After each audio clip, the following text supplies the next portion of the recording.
Hi everyone, my name is Ellen and today I'll be presenting my honours project. So brain activity, as measured by electroencephalography or EEG, is composed of periodic oscillations as well as non-oscillatory aperiodic activity. Continuous theta burst stimulation, or CTBS, is a form of non-invasive brain stimulation that is thought to decrease cortical excitability and has been shown to alter periodic oscillations in the resting EEG power spectra. However, no study has before investigated the impact of CTBS on aperiodic activity.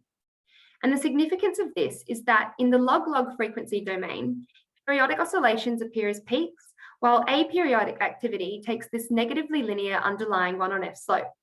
And so it's unclear whether previously reported changes in periodic oscillations in the CTBS literature reflect true changes in oscillations or a change in the underlying 1/f slope.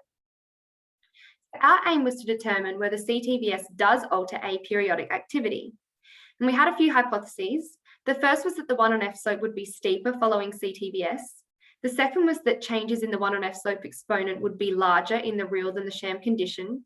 And our third hypothesis was that changes in the 1/f slope exponent would be moderately reproducible within individuals across real sessions.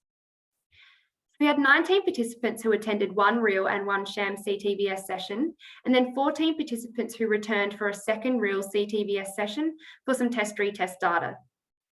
We used paired CTBS with an interval of 10 minutes, as this has been shown to induce the most robust and stable changes in cortical excitability. In regards to our first hypothesis, we found no significant change in the 1/f slope exponent at group level across time or conditions. However, we did see a tendency for the 1/f slope to flatten at the mid and post-2 time points in the real condition, as represented by these dark blue patches. In regards to the second hypothesis, we found that changes in the 1/f slope exponent did not differ significantly between the real and the sham condition. And in regards to our third hypothesis, we found that changes in the 1/f slope exponent were moderately reproducible within individuals across real conditions at the mid and post-2 time points in certain regions of interest.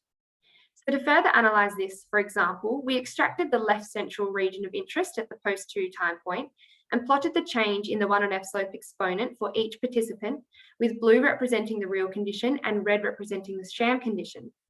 We also plotted two standard deviations of the sham condition as represented by this dotted line. And what we wanted to see here was whether any participants could be considered responders to CTBS. And what we found was that even though we did see that moderate reproducibility of changes, no participants fell outside of these confidence intervals and could be considered responders. So overall, our findings suggest that CTBS does not alter aperiodic activity. However, some future directions for further studies could involve looking at other parameters of aperiodic activity, such as the broadband offset. Thank you.